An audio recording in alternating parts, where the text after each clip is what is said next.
خدا ان کی شکر گزاری کرتے ہیں گزشتہ تمام کلاسز کے لیے بھی اور آپ کی طرف سے دیے گئے اچھے فیڈ بیک کے لیے بھی، کہ بتا سکتا ہے کہ گزشتہ جب ہم اعمال کی کتاب کا مطالعہ کر رہے تھے تو کہاں تک ہم نے خدا کے کلام کو سیکھا ہے؟ اعمال 7واں باب تھا اور 20 سے 35ویں آیت تک ہم نے اس میں سیکھا تھا، جس میں کہ مقدس استفنس جو ہے وہ انبیاء کے متعلق بتاتے ہیں، خاص طور پر موسیٰ کے متعلق، یوسف کے متعلق یہ بتاتے ہیں کہ وہ ان کا جو وعظ تھا یا ان کا جو کلام تھا یا کس طرح سے انہوں نے اپنے لوگوں کے ساتھ جو ہے وہ اس کو پیش کیا۔ تو اسی طور سے وہ یہ جو ہے نا یہودیوں کو اس تعلیم کے متعلق بتاتے ہیں کہ تم نے نہ صرف موسیٰ کو رد کیا بلکہ تم نے یوسف کو بھی رد کیا اور بھی دوسرے انبیاء کو جو ہے وہ رد کیا۔ پھر ہم نے اس میں 2 باتیں جو ہے وہ خاص طور پہ سیکھی تھیں، کہ جس میں یہ تھا کہ ظہور خدا یسوع مسیح کی حضوری، اور جس کو آپ نے بتایا تھا تھیوفنی، اور ایک تھا ٹائپالوجی، جس میں کہ پرانے عہد نامہ میں جو چیزیں موجود ہیں اور وہ اشارہ کرتی ہیں جب نئے عہد نامہ کی طرف، تو اس کو ہم ٹائپالوجی کہتے ہیں، جیسے کہ خیمہ اجتماع اور ہیکل جو کہ خدا یسوع مسیح کو ظاہر کرتی ہے۔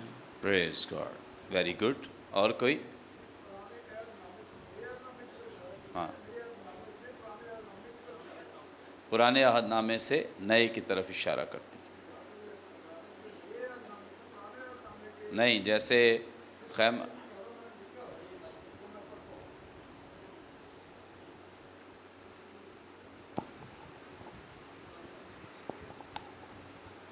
یہ جو لکھوایا تھا وہ تھا نئے عہد نامے میں پرانے عہد نامے کی شخصیت یا واقعے کی طرف اشارہ کرے، جیسے موسیٰ خیمہ اجتماع، تو یہ پرانے عہد نامے کی طرف اشارہ ہے، تو یہ پرانے عہد نامے کی طرف سے ہی جو ہم نے سیکھا تھا لاسٹ ٹائم، وہ یہ سیکھا تھا کہ موسیٰ جو ہے اس کا مطلب ہے خوبصورت، تو خوبصورت اصل میں اس کی جو اندر کی جو چھپی ہوئی خوبیاں ہیں ان کو ظاہر کرتا ہے۔ پھر کس طرح ایمان سے اس کے ماں باپ نے اس کو 3 ماہ تک جو ہے وہ چھپائے رکھا، اور کس طرح موسیٰ جو ہے وہ نبی بنا، اس کا بھائی ہارون جو ہے وہ سردار کاہن بنا، اور اس کی بہن جو ہے وہ نبیہ بنی۔ اور اس کے علاوہ جو ہے ہم نے دیکھا تھا کہ ایمانداروں کی اولاد جو ہے وہ ایماندار ہوتی ہے۔ اس کے بارے میں میرا کویسچن ہے لیکن بعد میں کروں گا۔ پھر فرعون کی بیٹی کا اس نے بیٹا بننے سے انکار کر دیا تھا۔ پاؤں سے جوتی اتارنے کا مقصد یہ تھا کہ پرانی انسانیت کو اتارنا، اور جلتی جھاڑی کا مقصد یہ تھا کہ یہ خدا کی حضوری ہے وہاں پر۔ یہ چیزیں جو ہے نا یہ ہم نے سیکھی تھی۔ Very good, very nice. کوئی اور؟ ہاں جی، اوکے، آگے بڑھیں گے، اور آج ہم رسولوں کے اعمال اس کے 7ویں باب سے چونکہ ہم سیکھ رہے ہیں، اور آج ہم 38ویں آیت سے اس کا آغاز کریں گے، اور اس کے آخر پہ ہم ایک ایکٹیویٹی بھی کریں گے، تو میں ریکویسٹ کروں گا کہ 5 چارٹس جو ہیں وہ اگر منگوا لیں آپ، ٹھیک ہے؟ تو آپ سب نے چونکہ گزشتہ لیکچر بھی سن لیا ہے اور آج کا بھی سنیں، اور اینڈ پہ ایک زبردست ہم ایکٹیویٹی کریں گے، اور اس میں آپ کو جو اسائنمنٹ دی جائے گی یہیں پر کرنی ہے، جو آن لائن ہے وہ بھی اپنے ہاں جو بھی کاپی ہے یا کوئی رجسٹر ہے یا آن لائن آپ لیپ ٹاپ پر موبائل پر بنا سکتے ہیں، تو ضرور آپ اس چارٹ کو بنائیے گا، تاکہ اس طرح سے ہمیں بھی تھوڑا اس تعلق سے فہم ہو جائے، ادراک ہو جائے کہ آپ کو ان تمام چیزوں کی سمجھ آ رہی ہے۔ سو آئیں کلام مقدس میں سے ہم پڑھیں گے رسولوں کے اعمال، اس کا 7واں باب ہے، 38ویں آیت سے۔ کوئی بھی پڑھنے میں رہنمائی کریں۔ یہ وہی ہے 38ویں آیت سے آپ نے 43ویں آیت تک پڑھیں، ٹھیک ہے؟ جی سر۔